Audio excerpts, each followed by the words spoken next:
En primer lugar, es interesante advertir que esta funcionalidad aparece en la ficha tarea, grupo de botones programación, botón desactivar, pero solamente en la versión profesional de Microsoft Project 2010. No lo tenemos en la versión estándar del programa. Para desactivar una tarea, simplemente la seleccionaremos en la tabla correspondiente que tengamos en pantalla y pulsando el botón de desactivar veremos cómo esa tarea, por ejemplo, manifestada en la barra del Gantt de esta manera, plano definitivo de aparejador, va a aparecer como una tarea temporalmente, mientras esté desactivada, transparente. Vamos a verlo. Clic. Vemos cómo esa tarea queda representada gráficamente de esta manera y sus tareas sucesoras que estuvieran vinculadas con ella retroceden a la fecha de comienzo de la fase o a la fecha de comienzo del proyecto, siendo necesario, en caso de querer estudiar el proyecto, cómo queda sin esta tarea activada, vincular su tarea predecesora, control, con la tarea sucesora. Establecemos el vínculo y vemos cómo esta tarea que ha quedado desactivada, que se manifiesta con un formato de letra tachada en la tabla pertinente, en este caso la tabla de entrada, y observamos en definitiva cómo la fecha de finalización del proyecto, observando la tarea de resumen del proyecto, está en el martes 26 de febrero. Si nosotros seleccionamos esta tarea y la activásemos, veríamos cómo automáticamente forma parte de nuestro proyecto y la fecha pasaría a ser 28 de febrero. En suma, una tarea desactivada no interviene en cuanto a la programación de fechas.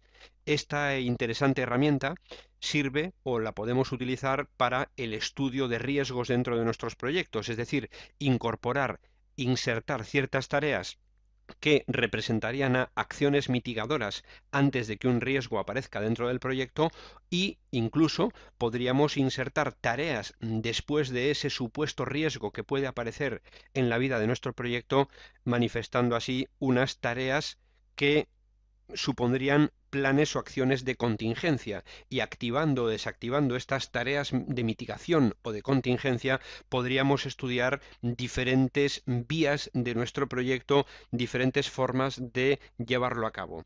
Las repercusiones al desactivar las tareas son en principio las siguientes. Un proyecto que contiene tareas inactivas, si se archiva en formato de versiones anteriores a la versión 2010 de Project, elimina directamente estas tareas del proyecto, ya que las versiones precedentes no tenían el concepto, no incorporaban el concepto de tareas inactivas. Estéticamente, al desactivar tareas, estas quedan, hemos visto, representadas en el Gantt con un formato transparente. Vamos a hacerlo, por ejemplo, con otra tarea, la desactivamos y aparecerían en formato transparente. Vemos cómo las tareas sucesoras retroceden a la fecha de comienzo de la fase, si es que tenemos esquematizado nuestro proyecto. Y en este caso, otra tarea que también estaba vinculada a fin a comienzo, en este caso con la de tabicaciones y repartos, retrocede la fase suya a la fecha de comienzo del proyecto. También indicar que al desactivar tareas se modifica la programación si es que esa tarea se encontraba situada en la ruta crítica del proyecto.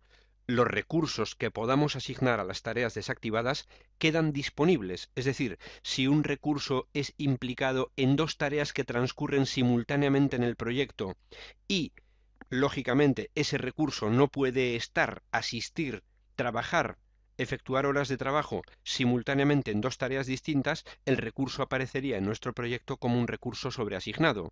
Desactivando una de las dos tareas, esa sobreasignación, que se manifiesta en la columna indicadores, lo veremos en su momento, con el icono de un muñequito rojo, desaparecería esa sobreasignación. Por otro lado, advertir que las líneas base no almacenan datos sobre las tareas que están desactivadas, costos y asignaciones, sino que almacenan la foto del proyecto en ese momento sin esa tarea, es decir, con esa tarea desactivada. Por otro lado, también, en caso de querer publicar un proyecto en Project Server, estas tareas no se publicarán. Las tareas inactivas, las tareas desactivadas, no aparecen en el Team Planner, en el planificador de equipo. Por otro lado, también, si se desactivan tareas con vínculos a otras tareas, las tareas sucesoras, esto ya lo hemos comprobado, retroceden a la fecha de comienzo del proyecto o bien a la fecha de comienzo de esa fase a la que pertenecen. y no a la predecesora de la tarea desactivada. Es decir, desearíamos o necesitaríamos enlazar de nuevo la predecesora y la sucesora, como hemos visto en este ejemplo, para de este modo crear por nuestra parte ese vínculo explícitamente. Esto lo decidiría el administrador. También, si se tiene una tarea desactivada y se guarda la línea base, esta tarea no afecta en nada al proyecto, ni en tiempos, ni en costes, ni en trabajos, es como si no existiera. Si por el contrario una tarea está activada y se graba la línea de base, si posteriormente la desactivamos, sí que esos costes y trabajos repercuten en el proyecto, pero esa tarea se grabó en la línea de base. Podemos visualizar, y es muy útil en este caso, por ejemplo, un Gantt de seguimiento para comparar ambos estados, o bien generar desde la ficha proyecto informes visuales que nos van a permitir crear tablas dinámicas en Excel, de modo que grabando, por ejemplo, una línea de base sin estas tareas, o con estas tareas desactivadas, otra línea de base, la línea de base 1, por ejemplo, o 2 o 3, con estas tareas activadas, podremos visualizar una gráfica que compare ambas líneas de base y ver, por ejemplo, la repercusión en costos acumulados de cómo sería la evolución de costos día a día en nuestro proyecto sin estas tareas o con estas tareas. En suma, trabajar y utilizar la activación y desactivación de tareas en Project, veamos cómo podríamos desactivar una fase por completo. Podríamos desactivarla, se desactivarían todas sus tareas, o podríamos activar simplemente dos tareas. El trabajo con la activación y desactivación de tareas es muy útil, pero solamente utilizable en versiones profesionales de Project 2010 y versiones superiores, por ejemplo, Project 2013.